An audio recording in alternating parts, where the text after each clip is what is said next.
شادی زندگی کا صرف ایک رشتہ نہیں بلکہ زندگی کا سب سے اہم فیصلہ ہوتا ہے۔ یہ وہ موڑ ہوتا ہے جہاں پر انسان کو صرف جذبات نہیں بلکہ گہری سوچ، عقل، کردار اور دین بھی ساتھ دیکھنا پڑتا ہے۔ شادی جذباتی لمحوں میں نہیں کی جاتی، کیونکہ شادی صرف دو لوگوں کا ملنا نہیں ہوتا، یہ دو خاندانوں اور آنے والی نسلوں کی بنیاد ہوتی ہے۔ ایک عورت سمجھدار بیوی مرد کو وہ سیٹسفیکشن، وہ سکون دے سکتی ہے جو دنیا کا کوئی رشتہ نہیں دے سکتا۔ اگر عورت سمجھدار ہو تو وہ مرد کو زمین سے اٹھا کر کامیابی کی بلندیوں تک لے جا سکتی ہے، اور اگر عورت میں صبر اور حکمت نہ ہو تو وہ مرد کو آسمان سے زمین پر بھی لا سکتی ہے۔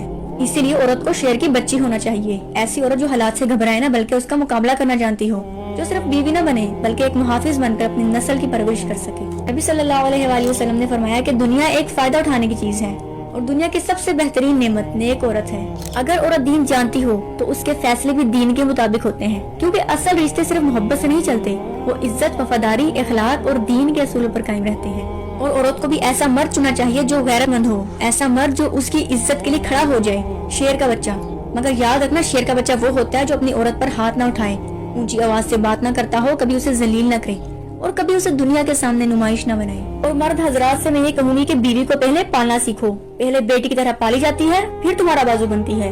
مرد کبھی بھی مکمل نہیں ہو سکتا جب تک اس کے ساتھ ایک وفادار اور سمجھدار بیوی نہ ہو۔ اللہ قرآن میں فرماتا ہے کہ تم ایک دوسرے کے لیے لباس ہو۔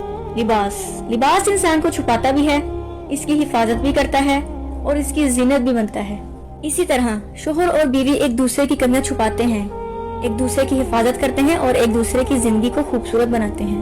اس لیے شادی صرف محبت کا نام نہیں ہے، یہ ذمہ داری ہے، قربانی ہے، وفاداری ہے اور دین کے ساتھ نبھایا جانے والا ایک مقدس رشتہ ہے۔